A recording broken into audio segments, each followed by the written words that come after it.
Contribution കിട്ടും. ഇനി contribution കണ്ടുപിടിക്കാനുള്ള ഫോർമുലയാണ് സെയിൽസ് മൈനസ് വേരിയബിൾ കോസ്റ്റ്. അപ്പോൾ ക്വസ്റ്റിൻ്റെ അകത്ത് ഏതാണോ തന്നിരിക്കുന്നത് അതനുസരിച്ച് വേണം ഇക്വേഷൻ നമ്മളവിടെ അഡോപ്റ്റ് ചെയ്യാനായിട്ട്. അങ്ങനെയാണ് നമ്മളിത് കണ്ടുപിടിക്കുന്നത്. ഇനി കോൺട്രിബ്യൂഷൻ എന്ന് പറയുന്നത് contribution is the difference between sales and marginal cost of sales. It consist of both fixed cost and profit. അപ്പോൾ കോൺട്രിബ്യൂഷൻ എന്ന് പറയുന്നത് സെയിൽസും മാർജിനൽ കോസ്റ്റും തമ്മിലുള്ള ഡിഫറൻസ് ആണ്. അതിൻ്റെ അകത്ത് it consist of both fixed cost and profit. അപ്പം അതിനകത്ത് ഫിക്സഡ് കോസ്റ്റും ഉണ്ട്, പ്രോഫിറ്റും ഉണ്ട്. ഇനി അടുത്തതാണ് variable cost of when the variable cost of a volume of sales are deducted from its sales revenue, the difference is known as contribution. Sales in the variable cost കുറച്ച് കഴിഞ്ഞാൽ എന്തുവാ contribution ആണ്. It is also called because it enables to meet fixed cost and ultimately contributes to the profit. ഇതൊന്നും വേണമെന്നില്ല, ഇത്രയും പഠിച്ചാൽ മതി. Contribution is equal to sales minus variable cost. Contribution is equal to fixed cost plus profit. രണ്ട് ഫോർമുലയുണ്ട് contribution കണ്ടുപിടിക്കാൻ. അപ്പോൾ ക്വസ്റ്റിൻ്റെ അകത്ത് ഏതാണോ അവൈലബിൾ ആയിട്ടുള്ളത് അതനുസരിച്ച് വേണം നമ്മൾ ഫോർമുല അവിടെ അപ്ലൈ ചെയ്യാനായിട്ട്.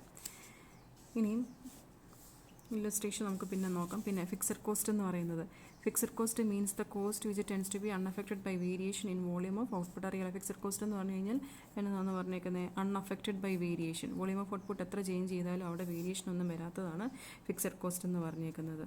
ഇനി fixed cost remain constant in respect of the changes in volume or type of output but per unit cost varies. ഇത് ഇമ്പോർട്ടൻ്റ് ആയിട്ട് പറയേണ്ടതാണ്.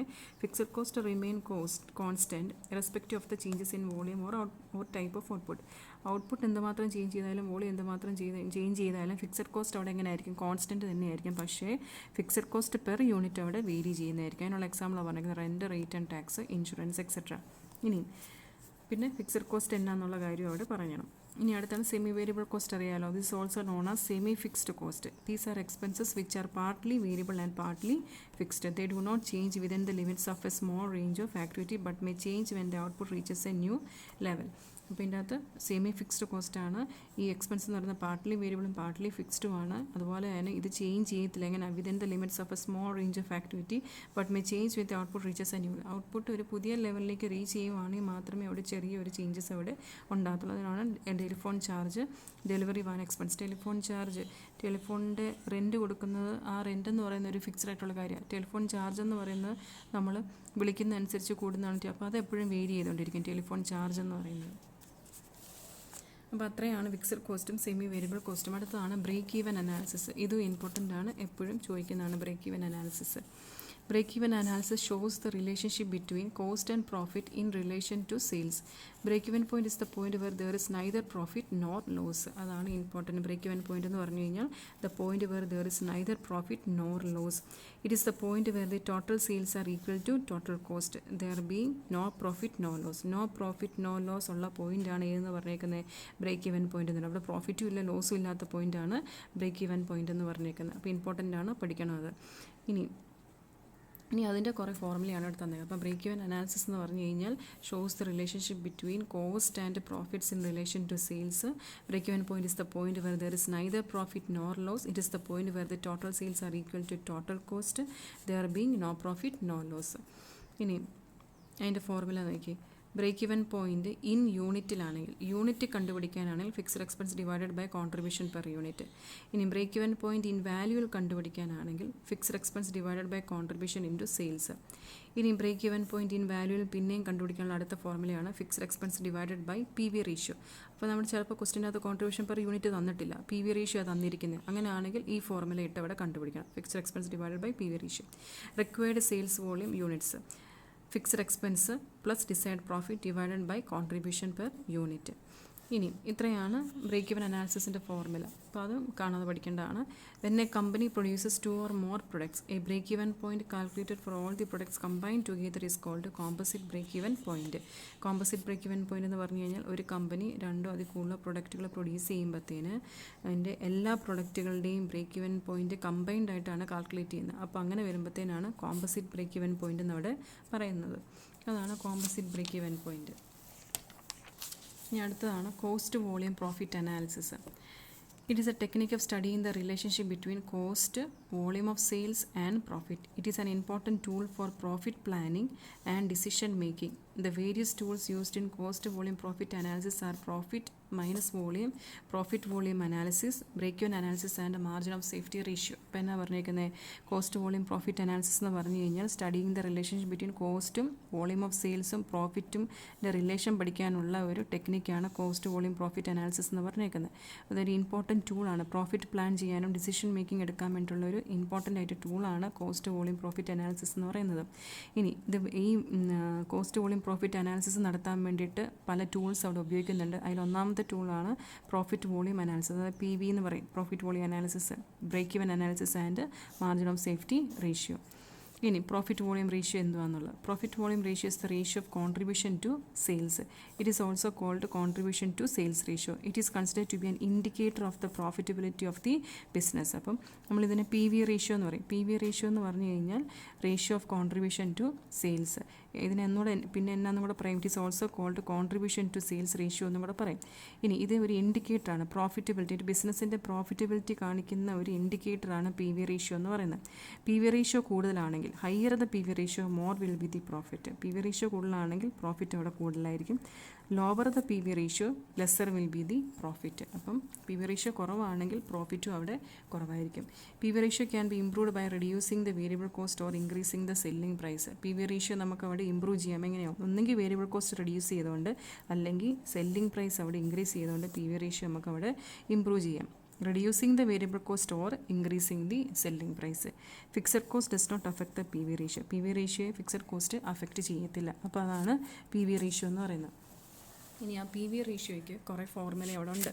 PV റേഷ്യോ എന്ന് പറഞ്ഞു കഴിഞ്ഞാൽ PV ratio is equal to contribution by sales into 100. PV ratio is equal to change in profit divided by change in sales into 100. Break even point fixed expense divide by PV ratio നമ്മൾ നേരത്തെ കണ്ടതാണ്. PV ratio is equal to fixed cost divide by break even sales into 100. PV ratio is equal to profit divide by margin of safety into 100.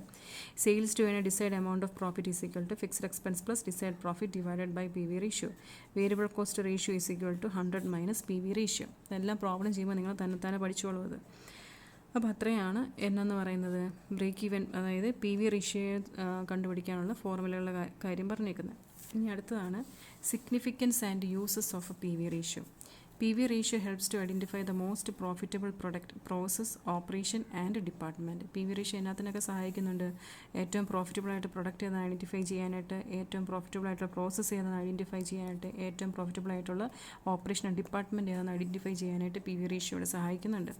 It helps to find out the break even point. Break even point കണ്ടുപിടിക്കാനായിട്ട് സഹായിക്കുന്നുണ്ട്. Break even point എന്ന് പറയുന്നത് no profit no loss. It helps to determine the sales volume required to earn a certain profit. അതുപോലെ തന്നെ ഒരു certain profit earn ചെയ്യാൻ വേണ്ടി എന്തുമാത്രം സെയിൽസ് വോളിയം വേണം എന്ന് കണ്ടുപിടിക്കാൻ വേണ്ടിയിട്ടും PV റേഷ്യോ കണ്ടുപിടിക്കുന്നുണ്ട്. അതിനുള്ള ഫോർമുലയാണ് ഈ തന്നിരിക്കുന്നത്. It also helps to identify margin of safety. Margin of safety കണ്ടുപിടിക്കാനായിട്ടും സഹായിക്കുന്നുണ്ട് PV റേഷ്യോ. ഇനി improvement of PV ratio. PV ratio എങ്ങനെ ഇംപ്രൂവ് ചെയ്യുക എന്നുള്ളത്. PV ratio can be improved by the following measures. ഒന്ന്, increasing selling price per unit. Selling price per unit increase ചെയ്യുവാണെങ്കിൽ PV ratio improve ചെയ്യാം. Reducing variable cost per unit. In case of multi-product firms, increases the sales volume of the product having highest PV ratio in the product mix. ഇനി ഒന്നിക്കൂടുതൽ പ്രൊഡക്റ്റുകൾ produce ചെയ്യുന്ന കമ്പനികളാണെങ്കിൽ അവരുടെ sales volume നോക്കണം. അപ്പോൾ പല പ്രൊഡക്റ്റുകളുണ്ടാവും. അപ്പോൾ ആ പല പ്രൊഡക്റ്റുകളിലെ ഏറ്റവും PV റേഷ്യോ കൂടിയിട്ടുള്ള പ്രൊഡക്റ്റ് മിക്സ് ഏതാണെന്ന് നോക്കിയിട്ട് അതിൻ്റെ സെയിൽസ് വോളിയം അവിടെ കൂട്ടണം. അങ്ങനെയാണ് PV റേഷ്യോ ഇമ്പ്രൂവ് ചെയ്യാൻ പറ്റുന്നത്. മൾട്ടി പ്രൊഡക്റ്റ് ഫേമുകളാണെങ്കിൽ, അതായത് ഒരു കമ്പനി ഒന്നിക്കൂടുതൽ പ്രൊഡക്റ്റുകൾ പ്രൊഡ്യൂസ് ചെയ്യുന്നുണ്ടെങ്കിൽ അതിൻ്റെ സെയിൽസ് വോളിയം ഇൻക്രീസ് ചെയ്യണം. എങ്ങനെ? Of the product having highest PV ratio in the product mix. Product മിക്സിൻ്റെ അകത്ത് ഏറ്റവും കൂടുതൽ ഹയസ്റ്റ് PV റേഷ്യോ ഏതിനാണോ ഉള്ളത് അതിൻ്റെ സെയിൽസ് വോളിയം അവിടെ ഇൻക്രീസ് ചെയ്തുകൊണ്ട് PV റേഷ്യോ അവിടെ ഇമ്പ്രൂവ് ചെയ്യാം. Cost volume profit analysis is an effective tool in the hands of management in taking decisions for maximizing profit. Thus, profit volume analysis is an effective tool for decision making. ഇപ്പം cost volume profit analysis ആണ് ഏറ്റവും effective ആയിട്ട് tool. എന്തിനാണ്? Decision profit maximise ചെയ്യാൻ വേണ്ടി decision മേക്കിങ്ങിന്, management decision മേക്കിങ്ങിന് ഏറ്റവും effective ആയിട്ടുള്ള ടൂളാണ് കോസ്റ്റ് വോളിയം പ്രോഫിറ്റ്. അതുകൊണ്ട് പ്രോഫിറ്റ് വോളിയം അനാലിസിസ് എന്ന് പറയുന്നത് ഡിസിഷൻ മേക്കിങ്ങിനുള്ള ഒരു എഫക്റ്റീവ് ടൂളാണ്. അപ്പോൾ അത്രയാണ് PV റേഷ്യോയുടെ കാര്യം പറഞ്ഞേക്കുന്നത്. ഇനി അടുത്തതാണ് മാർജിൻ ഓഫ് സേഫ്റ്റി.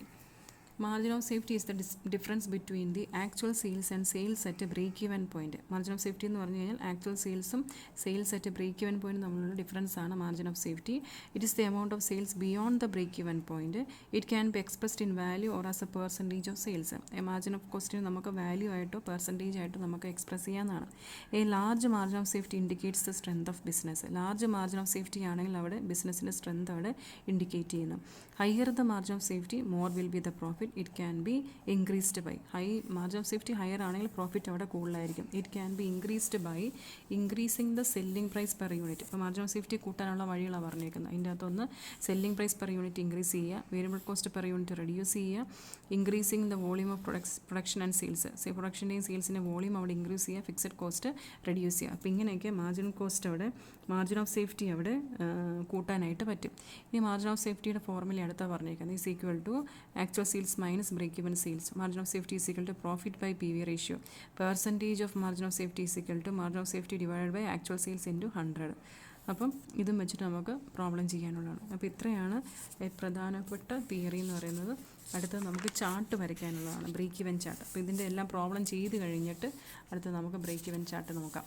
ഇതിൻ്റെ കുറേ പ്രോബ്ലം ചെയ്യാനുണ്ട്, അതെല്ലാം ചെയ്ത് കഴിഞ്ഞിട്ട് ബ്രേക്ക് ഇവൻ ചാർട്ട് നമുക്ക് അവിടെ നോക്കാം.